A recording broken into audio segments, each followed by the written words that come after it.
आप देख रहे हैं सूत्रकार समाचार।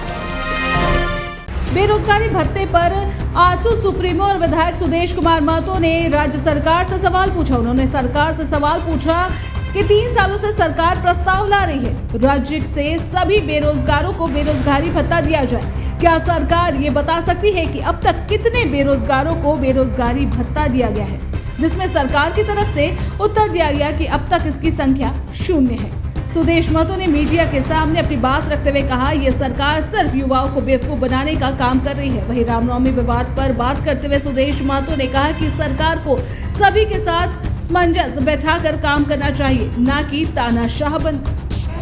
मैंने सरकार से यही जानना चाहा कि सरकार जब ये गठन हुई, गठन से पहले यहाँ के बेरोजगार नौजवानों के लिए बहुत सारे संकल्प को दोहराए गए थे, लेकिन हम पहले भी बोले हैं कि इनका संकल्प कभी भी इनके गवर्नमेंट के प्रस्ताव पे प्रतिलक्षित नहीं होता है।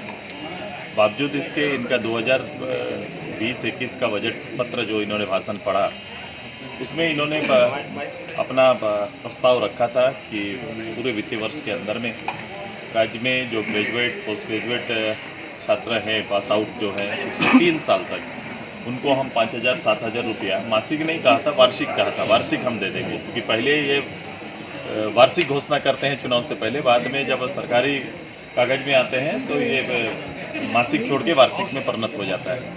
लेकिन मैंने इतने जानना चाहा कि आपने अगर ये घोषणा किया 20-21 के लिए, 21-22 के लिए भी और 22-23 के लिए भी, पूरे 3 साल के वित्तीय पूरे वर्ष में आपने ऐसे बेरोजगारों के लिए जो आपने अलग अलग योजनाओं का नाम तो दे दिया, लेकिन एक भी योजना से एक भी सहायता राशि किसी छात्र किसी नौजवान को मिला है क्या? तो उसका जवाब आपने देखा कि निरुत्तर हो गई सरकार और कही कि हम लोग नहीं कर पाए, लेकिन आने वाले साल में करेंगे। तो मैं ऐसे नहीं कहता। ये सरकार युवाओं की भावना से खेल रही है। इनका यूथ को लेकर, यहाँ के नियोजन को लेकर, वो बच्चे अच्छी पढ़ाई कर पाए, अच्छा प्रशिक्षण इनको मिले, इनको लेकर कोई प्लान नहीं है। और अंत में हस्तक्षेप करते हुए अध्यक्ष जी को बोलना पड़ा, ठीक है, आपके प्रश्न के बाद से शायद सरकार शुरू करे। यही है इनका, यही गैर जवाबदेह सरकार का अंतर है।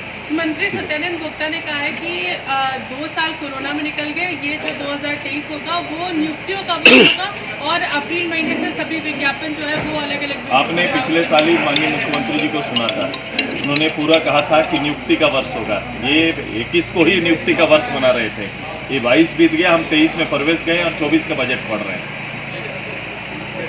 सर, हजारीबाग वाला जो एक मामला है, सदन में जिसकी गूंज भी सुनाई पड़ी, सरकार को कोई भी मामला सामूहिक रूप से विपक्ष द्वारा उठाया जाता है तो एक जवाबदेही के साथ इसका जवाब देना चाहिए। मैं यही मानता हूँ। नियोजन नीति पर भी जब सरकार अपना कोई बदलाव करती है, चेंज करती है, सरकार जनता को दिए विश्वास से पीछे हटती है, तो निश्चित रूप से प्रश्न उठेंगे, और प्रश्न उठेंगे तो सरकार के दायित्व के कोई भी मंत्री या संसदीय मंत्री या मुख्यमंत्री को खुद प्रत्यक्ष रूप से आके जवाब देना है। अगर आपको हमारा वीडियो पसंद आता है तो हमारे चैनल को लाइक, शेयर और सब्सक्राइब करना ना भूलें।